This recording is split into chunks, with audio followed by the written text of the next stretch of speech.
Be advised that the views and opinions of the hosts and guests do not reflect those of the station.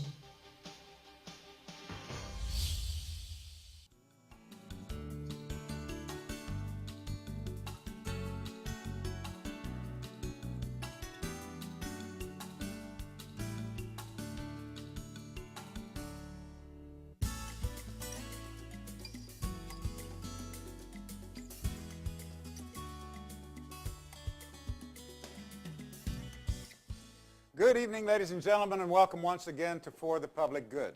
We're the show that tries to identify corporations, institutions, and individuals who are doing good and doing it well. And I'm very proud this evening to have someone who's come all the way from Japan to talk to us and to do some good right here in the Philippines. Karen Serrano, thank you so much for coming. You. Golly, you know, I knew nothing about you until I was at my Christmas party in Japan, and one of my favorite employees said, "Hey, you got to meet Karen Serrano because she's been gathering up money to take back to help the people in Tacloban and other areas of the Philippines." And I thought, what a great deal. If you're coming to the Philippines, you can stop by and we'll talk about it. First, what are you doing in Japan, first of all? Well, I teach English at Berlitz, so Okay. I'm a very private individual. Yeah. Just wanting to help, basically. But I teach English at Berlitz. You're teaching English there, and how long have you been in Japan? I've been there for 7 years, over 6 years with Berlitz. Okay, and where are you from here in the Philippines? I'm from Albay, from Libon, Albay, actually. Okay, and as someone who's terribly challenged with geography, tell me where that is. Okay. It's about an hour from Legazpi Airport. Okay. Yeah. And It's is close it kind to of Mayon. okay? Mount So it's Mayon. kind of a rural area, or It is pretty rural. it's yeah. rural. Okay. And were they affected terribly by the? Not so much. Apparently, we're supposed to get signal number 4, but for some reason, the wind changed direction, so we were not terribly hit by the typhoon. Oh, that's good. Now, how are you involved in other kind of projects for helping, or is this your first endeavor at doing something like this? To be very honest, this is my first time. Okay, Yeah. well, I think it's wonderful, you know. And first, tell me, what did you do? What? To be very honest, like right after or the day after the typhoon hit the Philippines, I actually donated to World Food Program, but I wasn't sure if my donation went through. So I decided to come up with or to gather donations from my circle of friends. But it was kind of hard and very challenging because it's my first time to ask for people's money. So I wasn't too comfortable doing that. So I've decided to make a Facebook account, and I call that We Care. We Care, okay. We Care, just to make sure that people feel comfortable with their donations. Okay. So they can go to the website and then see where their donations go, or if their donations were properly accounted for. So. Oh, that's great. Now, We Care is that one word, or? 2 words. It's 2 words. We Care. space care. We Care, then, right? And if anybody wanted to know something about you or whatever, they could just go up to We Care and figure out what's going on Well, with it, or? it's probably not about me, but it's probably I what mean, my cause was about. what your So cause, if they okay. want to know where their donations went or what my plan is with their money, then they can go to the website, to the Facebook account that I made, and they can check where their donations went and how I plan to distribute the goods. Now, this is a really important thing, I think, is that a lot of people want to do something, you know, and they say, okay, I got a bunch of old clothes, you know, I think I'll take them down and do something, or why don't I buy up some food and take it over. That's not really a good idea, is it? It doesn't work out so well. Geographically, it's not, because Yeah. it's so hard to send everything from Japan to the Philippines. So I actually pleaded for monetary donations because it's a lot easier and faster to handle. Well, you know, and that's something that everything that I read says exactly the same thing, that 90% of those things that people give never get past the port. They just don't make it because they're difficult to handle, they're difficult to ship, they're difficult to distribute, and money given directly seems to work pretty well. But we have one of the things I think that worry a lot of us when we're saying, okay, I'm going to give some money, but how do I know it's going to get there? You know? Right. And so if I'm giving money to you, how do I know that, and I trust you, how do I know that you're going to be able to find somebody trustworthy to do I that? will be personally distributing the relief and goods. that's why you're here in the Philippines right now, right? That's part of the reason, Mhm. yes. And well, you've got family here as well. Right. You can probably see them as well. You know. But you're going to actually distribute not money to people, but you're going to buy food and. Yes. Actually, the plan is I will be exchanging the yen to Philippine peso, and I will use that money to buy relief items like food, canned goods, for instance, crackers, biscuits, anything that they possibly need. Good. Even like hygiene kit as well. Well, that's the thing that a lot of people think. Well, you know, I can't get that much money, or I can't have that much, or whatever. But we have so many people that are in need, and even a little bit of money goes a long, long ways, doesn't it? Exactly. And in your case, it's not just a little bit of money when we put it in the concept of, you know, how much would that be, how many people could that feed, you know, and you're over 100 people can be helped by just the money that you were able to Yes. gather on your own, right? I'm looking at about 100 families, actually. About 100 families? And my parents will be helping me out. They will be donating the rice. So that will be out of the fund that I was Okay. able to raise. So all the fund, all the money, the donations that I was able to raise will be used solely for buying the other goods that the typhoon victims And need. who are the people that gave? Just people in, I it's all am- people in Japan, right? Yes, they're just my friends and then friends of friends. And then one of my biggest donors is Yokohama Aihara Hospital. Oh, They okay. donated over 100,000 yen. Really? So that really helped a lot. And then the other donations came from mostly my friends. Really? Yeah. The thing that I think is interesting, and I was reading about the things that all of the different countries really came together and helped the Philippines Yes. in this particular case. And I was surprised to find, I think over 1,000 Japanese actually came to the Philippines to help out right in the cleanup and things like that Yes. afterwards, you know. So it's really wonderful that people that don't know each other at all are helping out. And I was shocked when the big earthquake hit. I was actually in Japan when the big earthquake hit. But I came back here and I found people standing out collecting 20 pesos or whatever from anybody to give help in Japan at that time. And I thought that was really sweet, that people were from here who had not very much, didn't have anything, were helping people in Japan. And we're so lucky because they remember. They Yeah. remember the good gesture that the Philippines did Yeah. for Japan when the tsunami Yeah. hit in 2011. And Right. they're returning the favor now. Right. So right. it feels good. No, Yeah, it's, that it's there's a nice lot thing. of people out there willing to help the Philippines now. And that's the thing that a lot of people don't understand, that just one little act of kindness can do Wonders. so many things, Yeah. you know. And that's the thing. If you got 100 families, there's a bunch of kids there. They're going to have something that they wouldn't have had before. Right. At least they're not going to be hungry They're over not. the time. They're yeah. not, yeah. Good. So, how did you said that was it just one day you said, well, I think I'm gonna help out, or was it? It just occurred to me. I don't know what really happened to me. I was just like, I really wanted to raise more funds. I mean, personally, I want to help, but I know that what I have will not be enough because I want to be able to help as many families as I can. That's the goal. But I was thinking if I go to a certain area and I only bring so much, then a lot of people will be lining up, waiting for certain food or goods to be given to them. But if I don't have enough, then I don't want them to feel so bad. Like, okay, where's my relief? And then they went all the way there just to expecting that they get something, Right, and they right. don't. So that doesn't feel very good. So I remember I thought about, let's just ask for more donations. Let's see how far I can go, how much money I can raise, and then I'll start from there. Right. I did not have a very concrete plan in the beginning. I just wanted to help. That was the ultimate goal. I just wanted to help. How I really planned to do it, I had no clear idea, to be very honest. Well, sometimes that's the best way, isn't it? You know? So you kind of make it up as you go along. But one of the things that I was really pleased to hear is that you're going to be doing this yourself.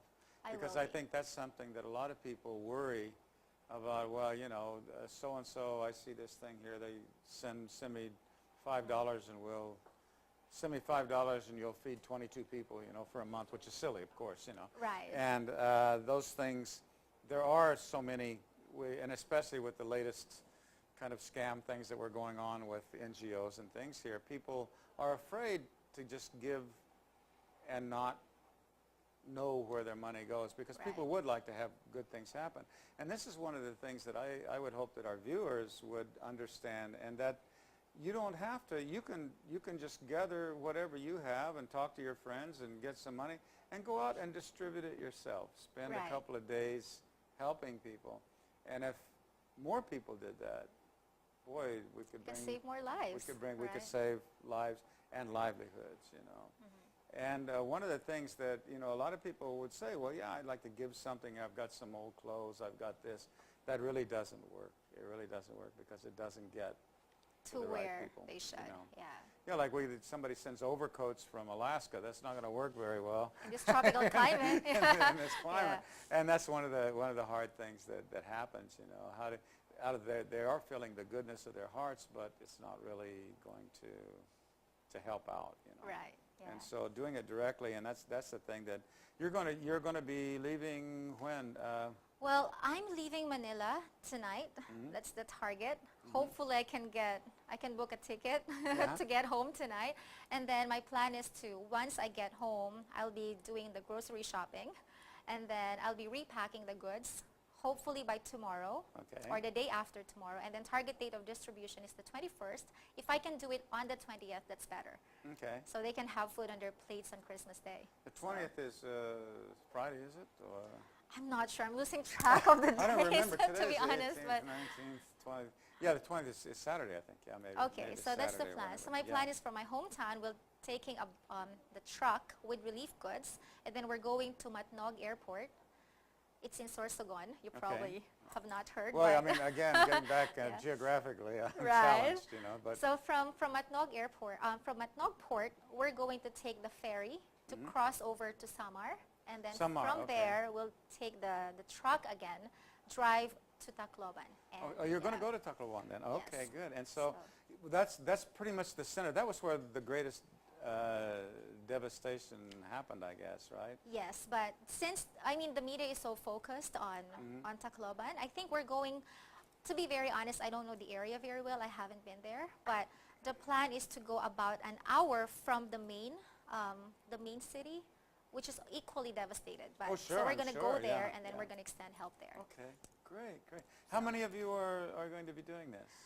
Well, my dad is coming with me, Well, just to make good. sure that I get home safe and sound. So he's coming with me, and then one of my brothers coming too, and then I have some volunteers that will also be coming with me. Wow, that's great. And it wasn't very hard to gather those people, was it? It's not hard. Gathering the volunteers is not hard at all. Yeah. It's the money that basically was the challenging part. And you did this out of Japan, and I think I was watching some of the things. There were lots of doctors and other people that had come, and we had the same thing in Katrina. People came from other states, drove down, and they cooked hot dogs and hamburgers, you know, for people out of the backs of their pickups and things like that. And I think those kind of things are more appreciated and are probably a lot more helpful than just giving $5 to the United Fund or something like that. It's more personal, I guess. No, it is, you know, and it gets really out. Good. So then you're gonna come back and spend Christmas with your family, and that was the plan, really. Yeah, to spend Christmas and New Year's with the family. And then you're going back to Japan, right? I'm going back to Japan. I see. On January 6th. So you're not in Japan on any schedule or anything like that. You're planning to live there for a while, or you've got a good job. I don't have a timeline. Yeah, Originally, I only intended to stay for about 2 years or 3 years, but I liked it so much, so I've been there for over 7 years. I went to Japan for 2 years in 1963. Oh my God! I wasn't born at that time. And so now it's 50 years later, and I still am Japan, and still Asia, you know, of course. And that's one of the things that a lot of people don't have a hard time figuring out is how. And people ask you, why are you here? People don't ask you why you're in your hometown, do they? But they ask you why are you living here, or why are you living in a different country? Yeah. And you don't always have a good answer. But I'm going to ask you anyway. What are some of the appealing things about Japan? There are so many things to love about the country. I think that, to be very honest, people are very friendly. And it's very organized. It's very systematic. People are very disciplined. You can go from point A to point B so easily. Train access is very, very good. It's very comfortable, to be honest, and it's extremely safe. I'm a woman, but I usually stay out with friends late at night, and then I can go home by myself with no worries. Well, So that's my something boy I is there really now, like. and he said exactly the same thing, that he was just shocked by the orderliness, and the clinic, and how easy it is to get around by trains and Yes. things like that. And I lived there all that time, so I kind of took all those things for granted. But yeah, and the people are friendly, aren't they? And what the interesting thing is they, even if you don't speak the language, someone, when you're asking how to get somewhere, they'll take you by the hand and drag you over and Yes. take you along. Yes. But I've had the same thing here. I've been lost in every city I've ever lived in. And I ride a motorcycle. And I've had motorcycle riders here when I'm trying to find a place. They say, just follow me, and they'll actually do the same thing here. So you have that kind of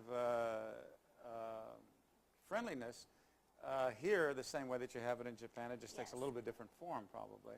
Yes. And maybe that's the reason that the two countries kind of do pretty well together these days. I guess it's the Asian hospitality. No, it and is. I really maybe like so. that. Yeah.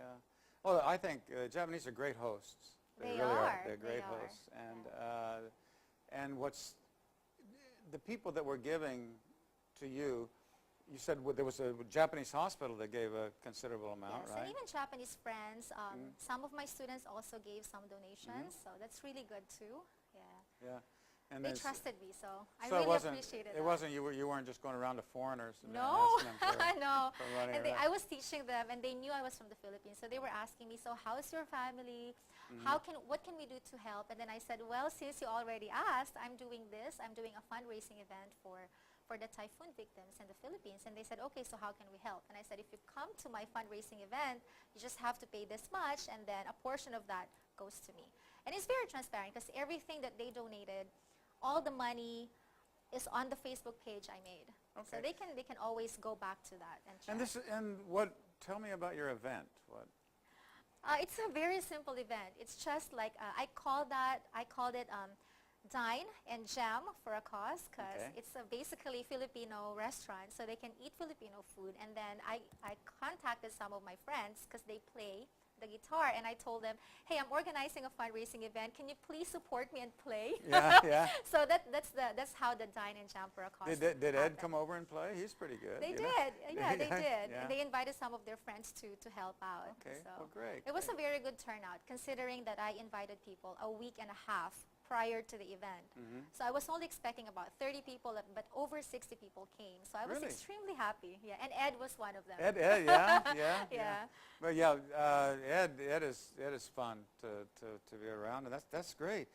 And so, I guess I don't want to be asking, well, are you going to make this? Are you going to get into this idea of trying to raise funds and help the poor and help the people that need help, or is this kind of a one-off, or did it ring a bell for you, or how? Honestly, I don't know. I'll take it from how this will go. Although, of course, I think that personally, every one of us has this soft spot for those in need. I think that I think the initial reaction of people when there's someone or some families or countries that are in need, our initial reaction, I think, is to help. Sure. So, yeah. And being able to do it on a level, if you can ever get this information, that's why I think it's wonderful you can come on the show, is to show people that they don't really have to go out and do gargantuan things to do good. You can do it just on your own, on gathering people and taking kind of a chance, or getting people to take a chance on you. And that's Just one like of the what things. happened to me right now. yeah. I wasn't expecting to be here. No, I know, and The- that's the- and the that's the great. opportunity Let's presented talk a little bit itself. about that in the last half of the show. We're just about out of time here, but don't anybody go anywhere, because we're going to be right back. We're going to talk some more about how do you get yourself into helping some other people. Don't go away. Be right back.